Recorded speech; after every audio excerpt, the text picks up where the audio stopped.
Beh, la prima domanda è d'obbligo. Qual era il tuo ambiente familiare? E quali erano anche le opinioni politiche?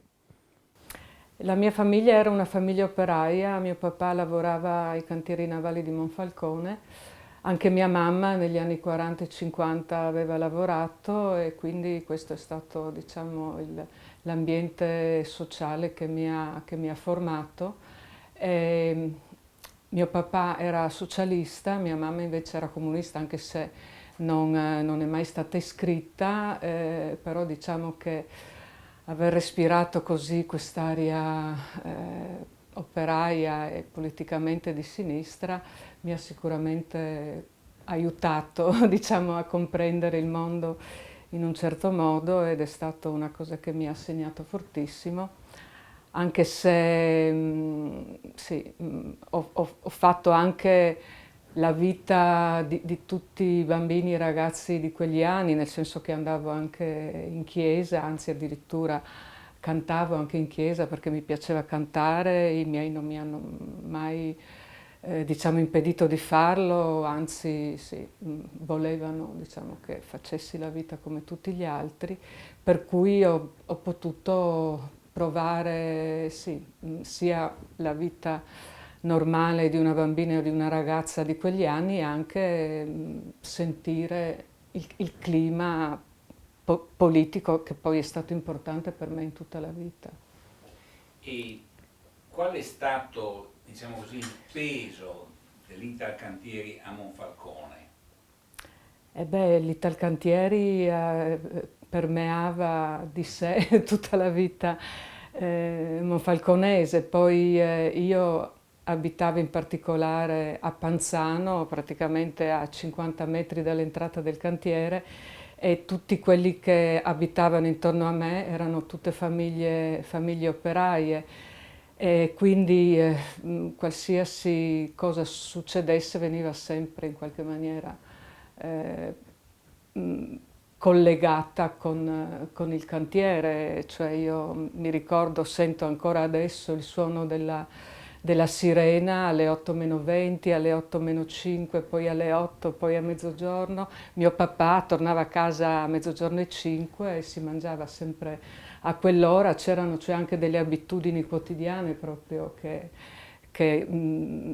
ci riguardavano in riferimento al cantiere, quindi sì, è stato molto importante, soprattutto poi ho vissuto tutti gli scioperi, tutte le manifestazioni che ci sono state negli anni 60. Ricordo in particolare un fatto che mi aveva moltissimo colpito. Io andavo, ero in prima media e dovevo andare in centro a Monfalcone per frequentare la scuola e ricordo che per la strada sono incappata in una manifestazione appunto del cantiere con i celerini che buttavano le bombe lacrimogene, quindi sì, è stata un'esperienza anche personale. Poi ricordo tantissime manifestazioni che si sono svolte proprio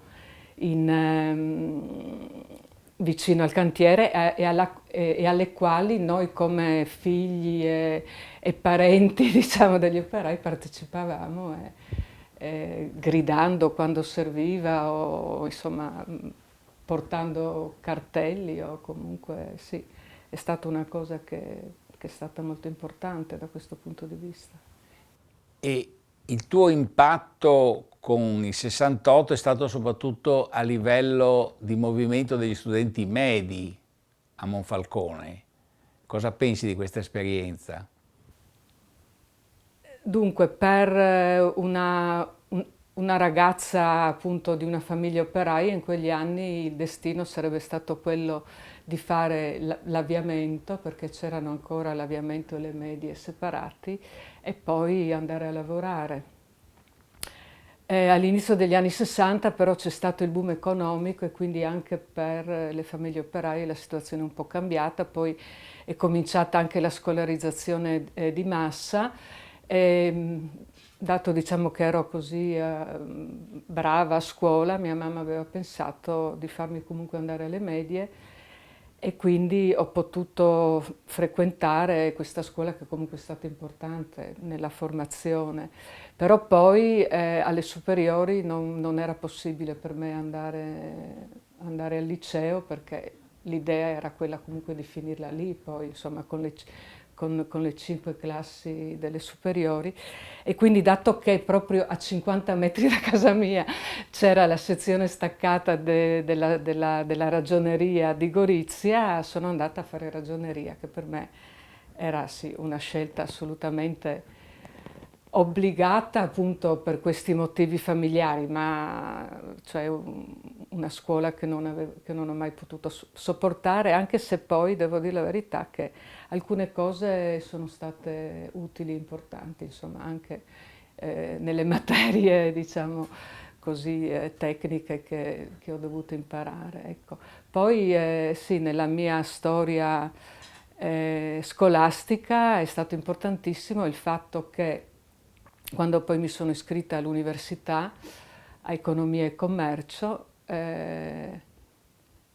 proprio in quell'anno è venuta quella che chiamavamo la leggina Codignola, che aveva permesso l'accesso a tutte le facoltà da qualsiasi scuola si provenisse e io sono corsa a iscrivermi a filosofia, che era insomma la materia che avevo amato anche in tutti gli anni di ragioneria, cercando di leggere tutto quello che potevo e quindi sì, per me è stata una cosa fondamentale nella mia vita, tant'è vero che io così ridendo chiamo San Codignola personalmente. E quindi la domanda topica è l'esperienza del 68, quindi ti coglie ancora a scuola? Sì, sì, io ero a scuola e naturalmente ho sentito in maniera fortissima tutto il movimento che succedeva a livello mondiale. Prima si era cominciato già con le manifestazioni contro la guerra del Vietnam. Ricordo che nel 66 ho partecipato alla prima manifestazione, diciamo, di questo tipo a Monfalcone contro la guerra per il Vietnam. Poi nel 67 c'è stata la morte di Che Guevara, che insomma è stato un fatto fondamentale per quelli della mia generazione, così l'idea di poter cambiare il mondo lottando sì, era un fatto importantissimo. E poi a scuola sì, c'era tutto questo movimento che indipendentemente poi da quello che è successo nel Maggio francese si sentiva, comunque si respirava. Già nel 67 c'era stata quell'altro libro importantissimo per me che è Lettera a una professoressa di Don Milani. E quindi insomma anch'io a scuola ero in terza, quarta in quegli anni, cercavo di lottare, di combattere per cambiare la scuola, appunto. E infatti in quegli anni avevamo fatto, soprattutto avevo fatto, devo dire la verità, questo giornalino Tecnocritica che era un giornale in cui si affrontavano tutte le questioni, diciamo, relative alla scuola, alla condizione delle ragazze soprattutto, perché era una scuola poi che era soprattutto femminile. E per me era stato importantissimo questa attività di scrittura anche e di ricerca che, sì, che mi ha poi segnato insomma, per tutto il resto della vita. Diciamo che il fatto di essere diventata poi editrice evidentemente c'era già in qualche modo in questa attività che avevo fatto a 16 anni. Ecco. E diciamo dentro la tua classe a scuola com'era l'atmosfera anche diciamo politica? Ma diciamo che ragazze in tutta la scuola che si occupassero proprio di politica eravamo in 3, cioè, però il clima generale era quello per cui anche quelle ragazze o quei ragazzi che non si occupavano più di tanto di politica sentivano comunque il coinvolgimento in queste cose. Ricordo una scena di contestazione che c'era stata avevamo 2 ore anche al pomeriggio, in particolare di diritto ed economia politica, e il professore, insomma, si era messo ad interrogare senza aver avvisato precedentemente e aveva dato una serie di 2. E allora io e un'altra ci siamo alzate e abbiamo detto no, non è possibile così, siamo uscite. A quel punto tutte quante le altre ragazze sono uscite dalla classe, che in altri momenti non avrebbero avuto sicuramente, e neanch'io non avrei avuto il coraggio di fare una cosa del genere, però non so, si sentiva nell'aria questa cosa che si doveva fare, era proprio una cosa che si respirava. E in quel periodo tu sei stata iscritta a qualche formazione politica? Sì, io mi sono iscritta alla Federazione Giovanile Comunista il 1° maggio del 1967, proprio il giorno della manifestazione, che a Monfalcone era molto importante perché appunto con il cantiere la manifestazione del 1° maggio era sempre molto, molto, molto importante. E, sì, è stata anche questa una scelta fondamentale. Poi in quegli anni, diciamo, a un certo punto la politica del Partito Comunista, che era anche in fondo la politica della Federazione Giovanile Comunista, mi era sembrata un po' troppo riformista, cioè sentivo il clima rivoluzionario, diciamo così, che c'era, e quindi nel 70 non mi sono più iscritta alla FIGC, per tutti gli anni 70 non mi sono neppure iscritta al Partito Comunista, mi sono reiscritta, se non ricordo male, nell'81, 80-81, quando ormai il Partito Comunista cominciava già a dimostrare delle, delle difficoltà rispetto ai successi avuti nel 75-76. Però comunque mi sono sempre sentita comunista, ecco. E andando a lettere, che tipo di ambiente hai trovato sia rispetto ai docenti che rispetto ai compagni dell'università? Ma allora io non ho potuto vivere del tutto il clima, diciamo, di quegli anni universitario, perché essendo di Monfalcone e anche appunto di famiglia, come dicevo prima, operaia, non, non- non abitavo a Trieste e quindi andavo su e giù con il treno, e quindi alla sera, proprio quando in quel periodo cominciavano le assemblee, gli incontri, proprio quelle cose insomma che anche servivano come esperienza personale, io dovevo ritornare a casa.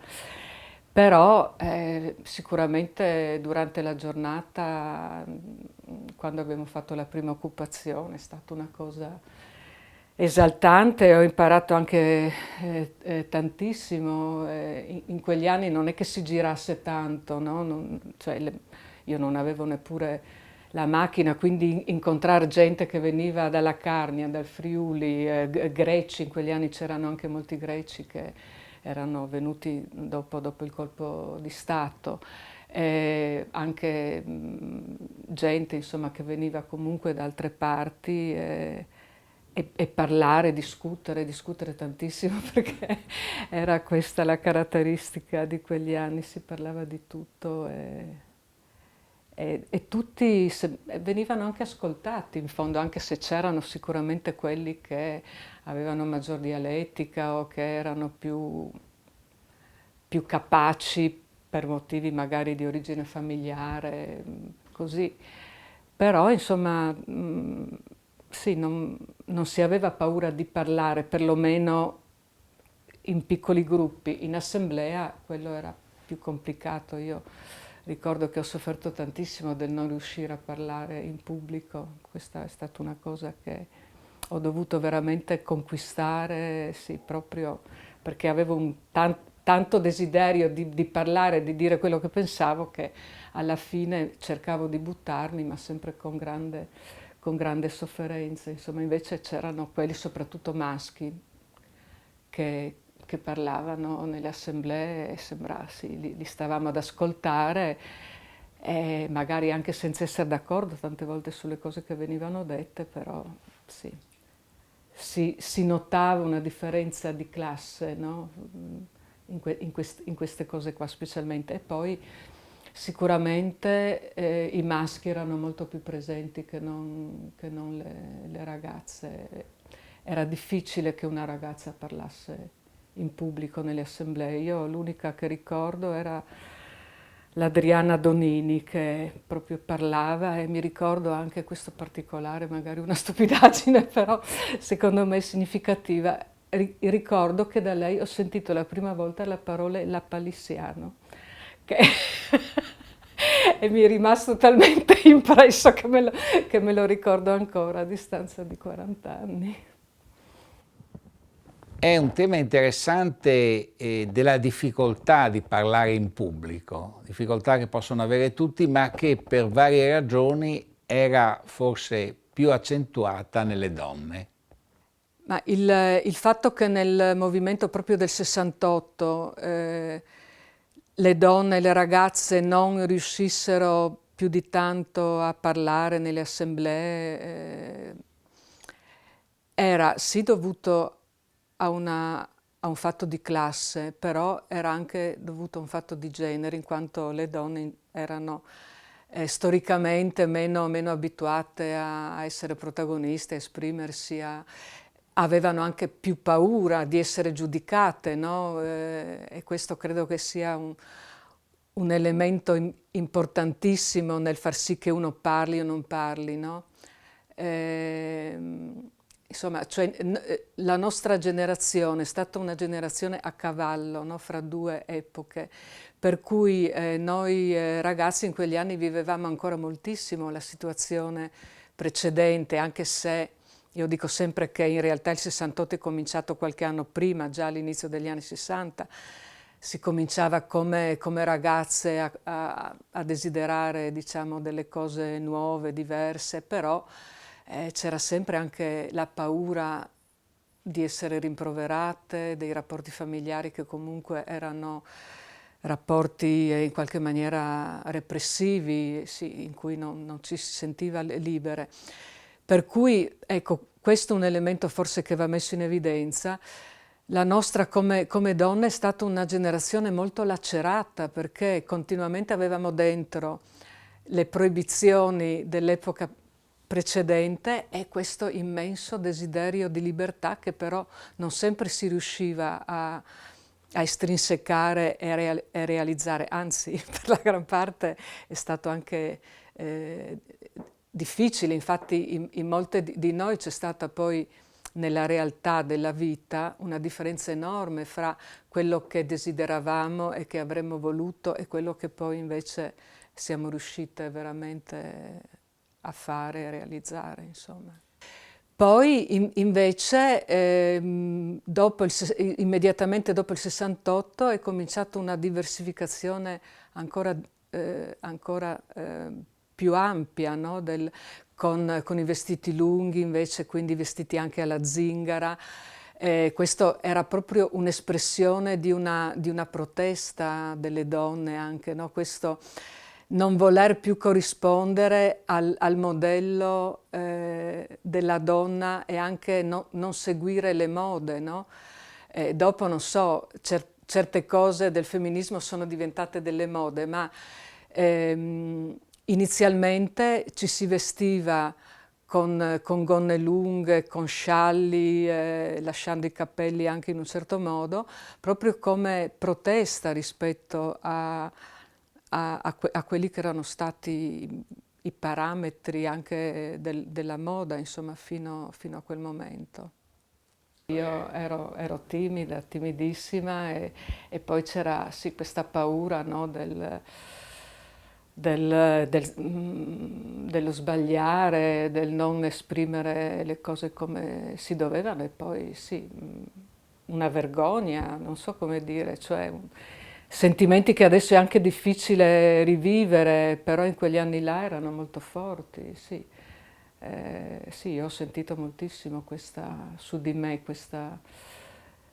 questo peso, diciamo, della origine familiare operaia, che per certi versi mi è stata importante e sono orgogliosa, diciamo, di questa origine familiare, però per altri versi sicuramente in queste situazioni pubbliche di assemblee, eccetera, non era facile. Ma se qualche ragazza parlava veniva ascoltata ugualmente, diciamo, c'era un filo di discriminazione.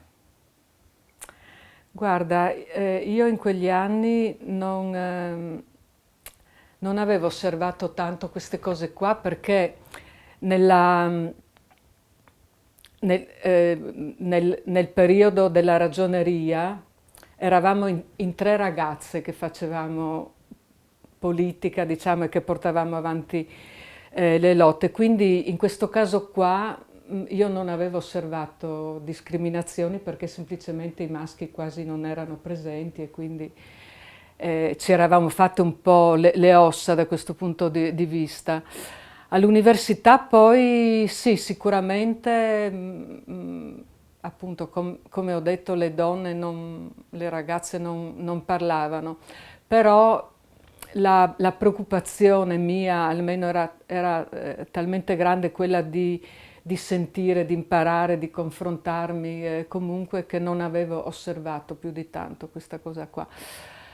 Poi in seguito, quando si è sviluppato di più il movimento femminista, ho riflettuto su queste cose, però io ho sempre avuto una posizione, come dire, marxista di classe, nel senso che ho sempre associato la posizione la condizione della donna e la soluzione appunto dei problemi delle donne, la liberazione eccetera, a tutto il discorso dello sfruttamento operaio, delle classi popolari e quindi alla lotta, diciamo, proletaria che pensavo quella volta avrebbe portato anche alla liberazione delle donne in generale. Infatti uno dei libri che mi avevano colpito di più e mi avevano formato era stato proprio L'origine della famiglia, della proprietà privata e dello Stato di Engels,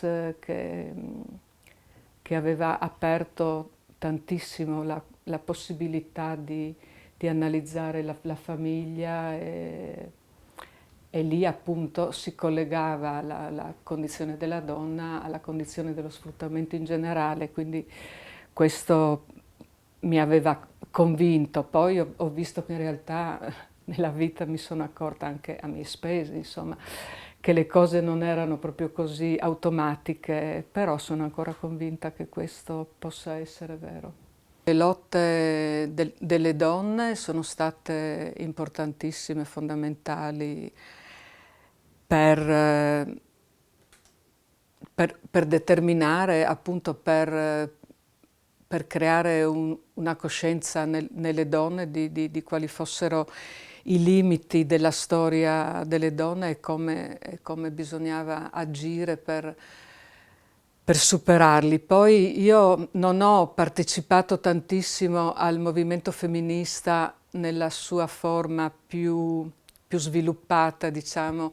Non ho per esempio mai partecipato a gruppi di autocoscienza, non perché non li ritenessi importanti, ma non saprei neanche dire perché, forse non per quella posizione appunto marxista, così io la definirei, che avevo riguardo al legame fra sfruttamento in generale e condizione della donna. Pensavo che comunque bisognasse lottare tutti assieme, no? Che fosse un problema anche degli uomini, non solo delle donne. Però in realtà credo che sia stata una fase importante quella che le donne parlassero fra di loro e potessero chiarirsi, diciamo, quella che era la loro condizione. Io stessa, insomma, penso di aver imparato molto, insomma, in quel periodo là. Quello che invece così ho osservato e su cui non ero tanto d'accordo era il fatto che comunque il movimento femminista era interclassista, no? E spesso erano proprio le donne, diciamo così, per usare questo termine borghesi, che determinavano anche gli obiettivi delle lotte, mentre invece le donne operaie forse sono state più ai margini, no, di questo tipo di movimento, anche se proprio era proprio la condizione delle donne operaie quella che era più importante da capire e da affrontare, perché erano proprio quelle che lavoravano 2 volte, avevano il doppio lavoro in fabbrica e a casa, no?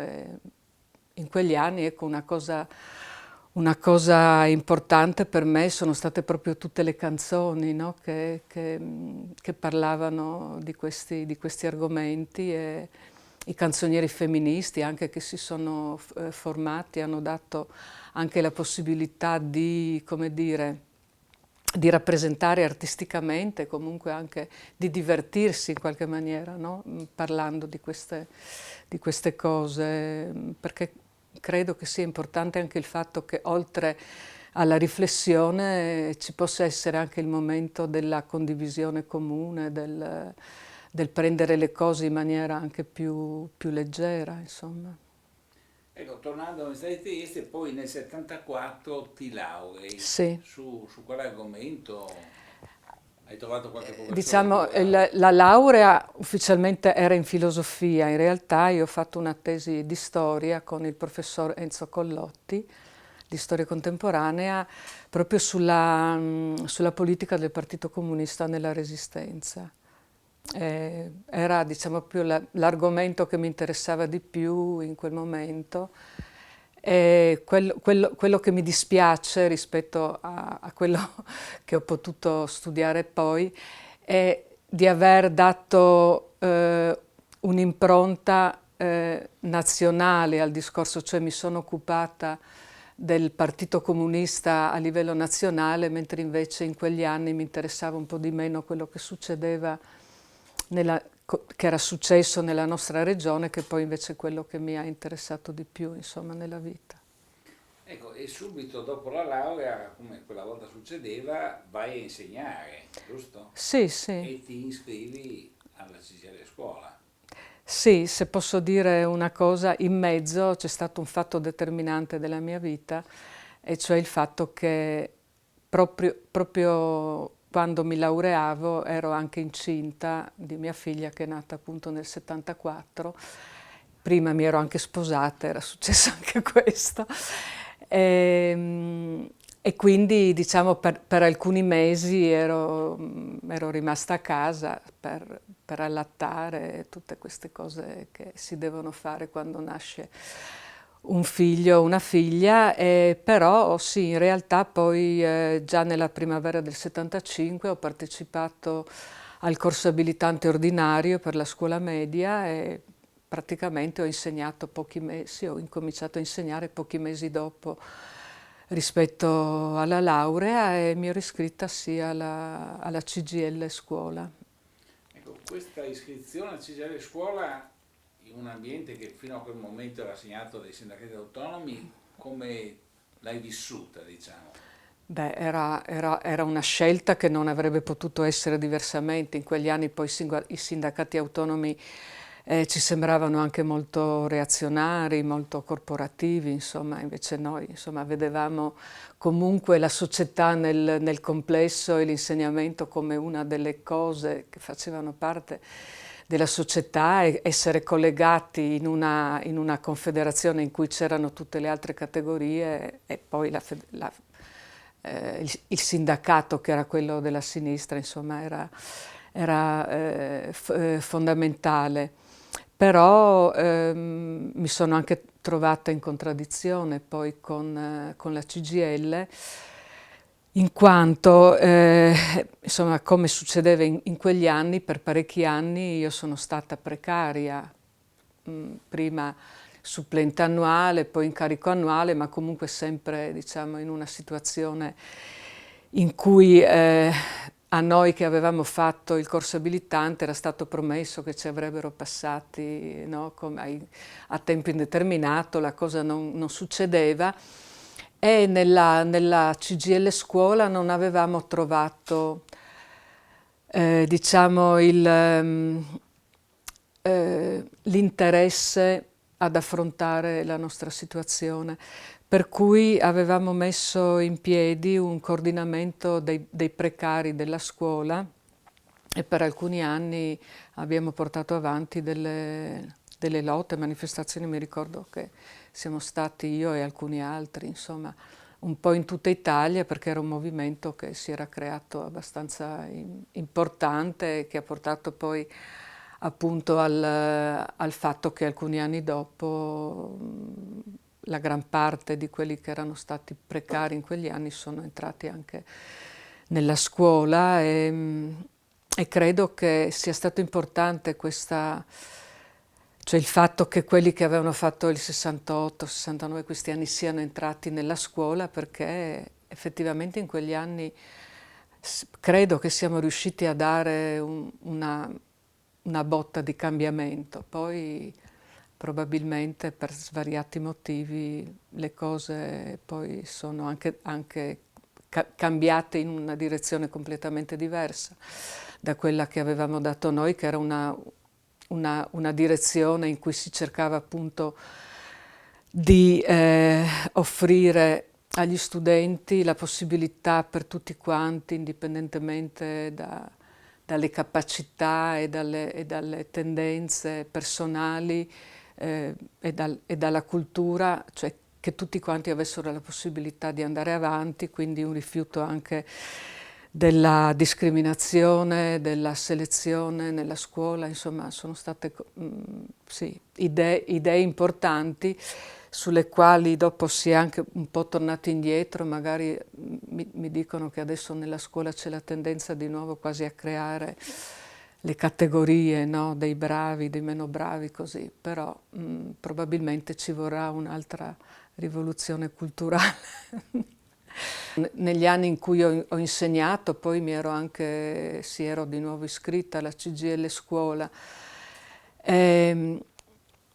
Diciamo che le critiche che si possono fare alla CGIL scuola erano quelle che si potevano fare ai sindacati in generale in quegli anni, anche per le altre categorie. Critiche che magari viste, come dicevi prima, con il senno di poi, possono anche essere riviste in parte, perché è logico che rispetto a certe idee così molto, molto avanzate, molto rivoluzionarie che c'erano in quegli anni, poi c'era una realtà di cui bisognava tener conto e probabilmente i singoli di noi non tenevano conto, perché avrebbero avuto voglia di cambiare tutto e subito, però invece chi aveva magari la responsabilità di un sindacato vedeva le cose in una maniera, no, più organica, più complessa. Diciamo che io mantengo ancora l'idea che ci sia stata un'azione anche di freno, no? in quello che si sarebbe potuto cambiare. Probabilmente le grandi potenzialità che si sono sviluppate in quegli anni in tutti quanti noi sono state in parte frustrate e non hanno potuto dare tutto quello, però erano naturalmente dei limiti anche oggettivi, e dopo bisogna sempre tener conto che i nostri avversari, se posso usare questa parola, hanno fatto di tutto contro la nostra generazione,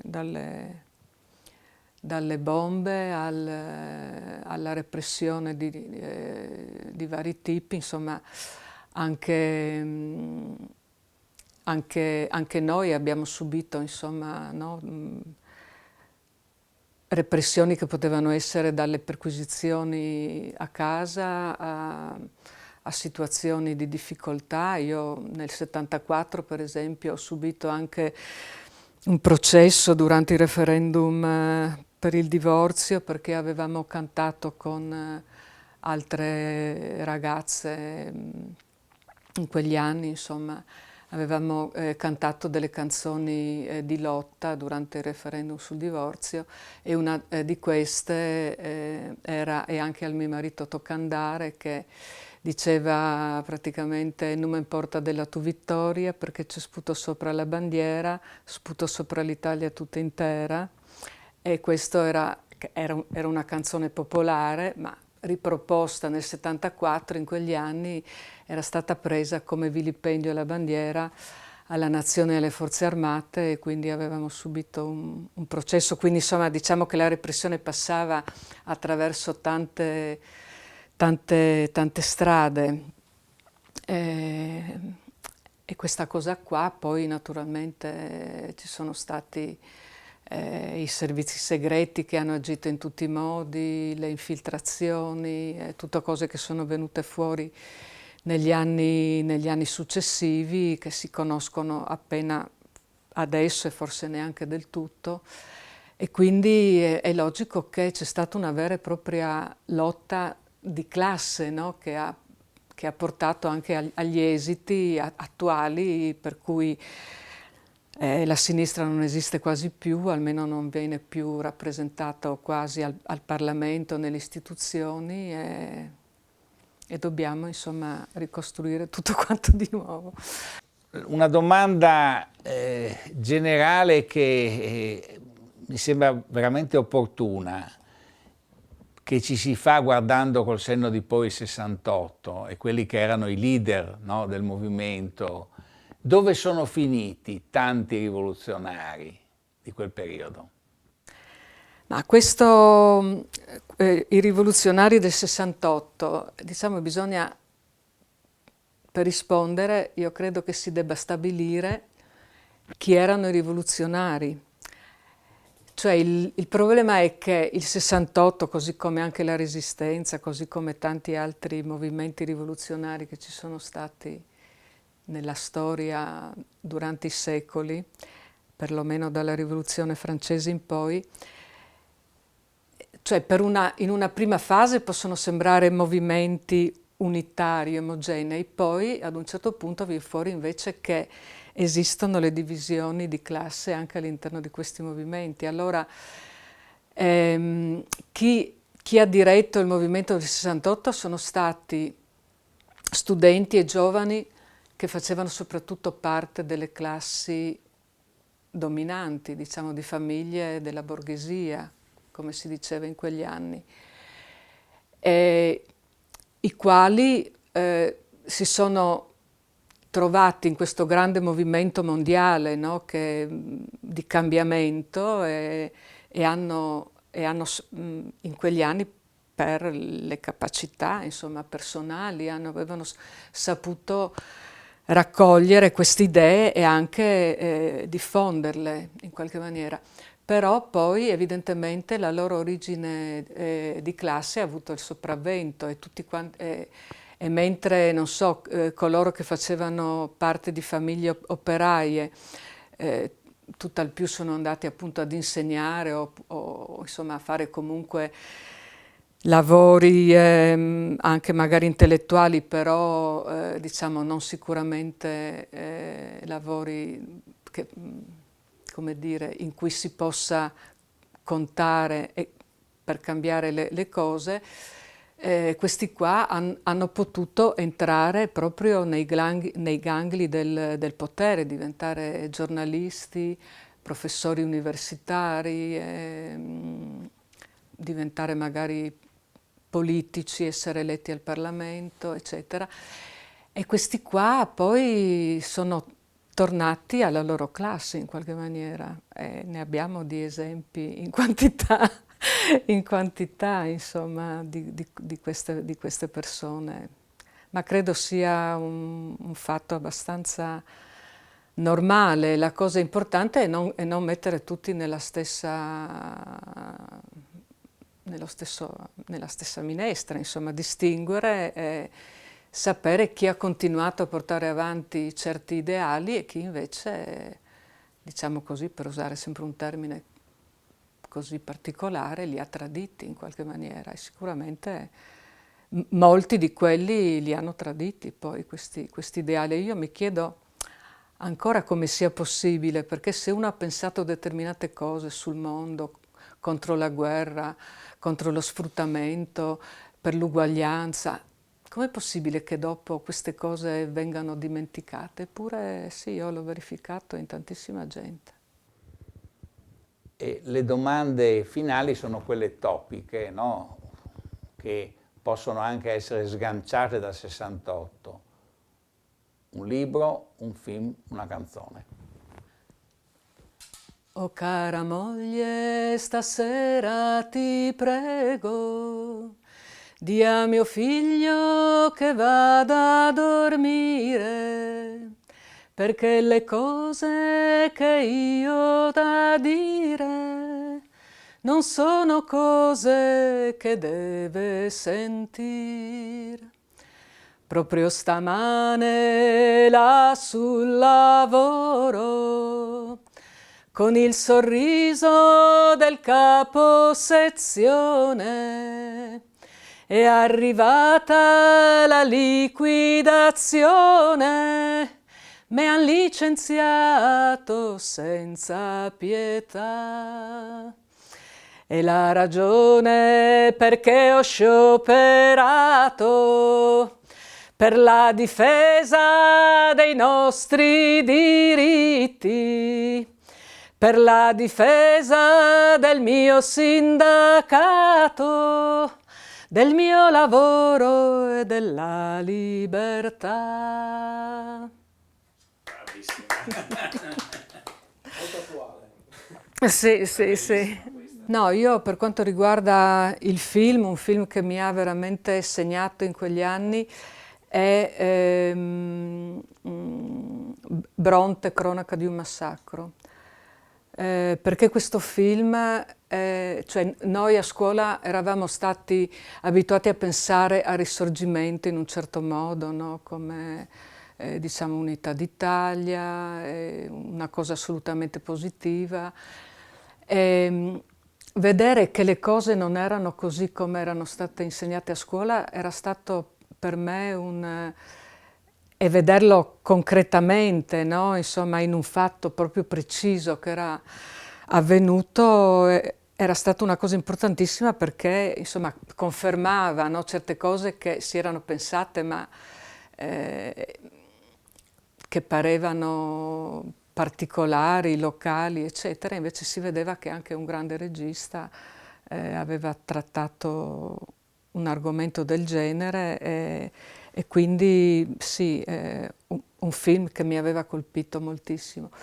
Per quanto riguarda i libri, fra i libri, non so, un libro che per me è stato importantissimo è stato Bertolt Brecht, che avevo visto, cioè che era stato pubblicato dalle edizioni dell'Avanti, e per me Bertolt Brecht è stato un autore fondamentale, ma l'altro libro che metto insieme è Lettera a una professoressa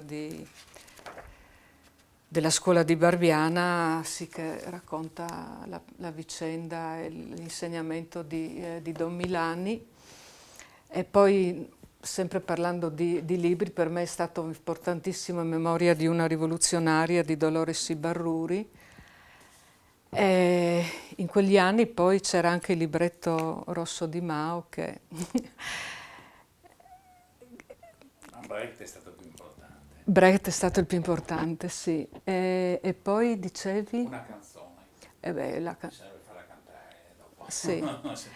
Allora, dunque, per me in quegli anni il disco che mi ricordo proprio che mi aveva colpito di più è il primo disco che ho comprato quando abbiamo avuto un giradischi, è stato un disco di Joan Baez, che mi piaceva tantissimo come cantava e anche le canzoni, diciamo, che venivano associate, no, al movimento contro la guerra, così.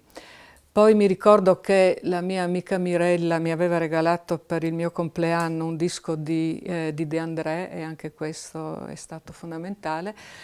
E poi però per me erano stati importanti per esempio le canzoni di Bella Ciao, che erano state presentate nel 66, no? Se non ricordo male, al Festival di Spoleto, e poi Ci ragiono e canto di Dario Fo, e poi sì, soprattutto le canzoni di Ivan della Mea, Cara moglie, La ballata dell'Ardizzone, queste canzoni qua. Sì, libri come per esempio Lettera a una professoressa avevano determinato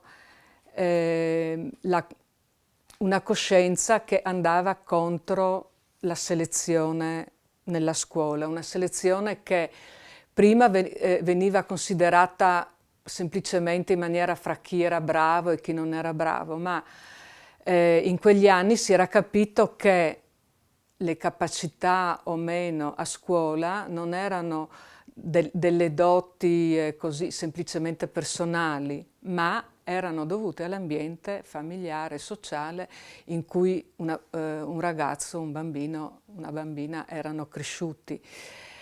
Quindi questa idea, che oggi può sembrare anche, come dire, ovvia, in quegli anni invece era stata una cosa assolutamente rivoluzionaria, e quindi aveva permeato di sé tutte le idee che riguardavano la scuola. Allora, per esempio, una cosa che si diceva spesso era quella contro il nozionismo, no? La scuola precedente si era basata molto si diceva sulle date, i luoghi, i personaggi, e si cominciava a dire che bisognava invece capire le cause, i rapporti fra le cose, il contesto, gli effetti, perché le cose succedevano, no? Naturalmente oggi si potrebbe dire che bisognava in realtà riuscire ad unire, no, le due cose, e forse questa lotta contro il nozionismo non è stata neppure del tutto corretta in quegli anni, però diciamo che poi negli anni 70 insegnando si è capito, almeno io avevo capito, che era importante, no, anche dare degli strumenti di conoscenza su cui poi poter analizzare, contestualizzare e capire i rapporti di causa-effetto.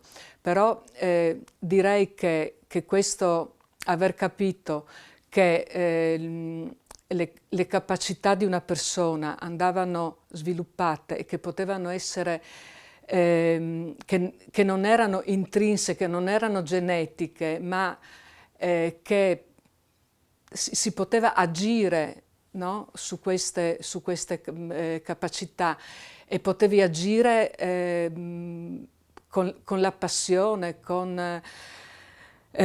inventando ogni giorno strumenti diversi, diversificando l'insegnamento, introducendo il teatro, introducendo la discussione in classe, cose che nella scuola precedente erano assolutamente vietate quasi. E questa cosa qui ha cambiato tantissimo la scuola. Forse non siamo riusciti a cambiarla del tutto, non so.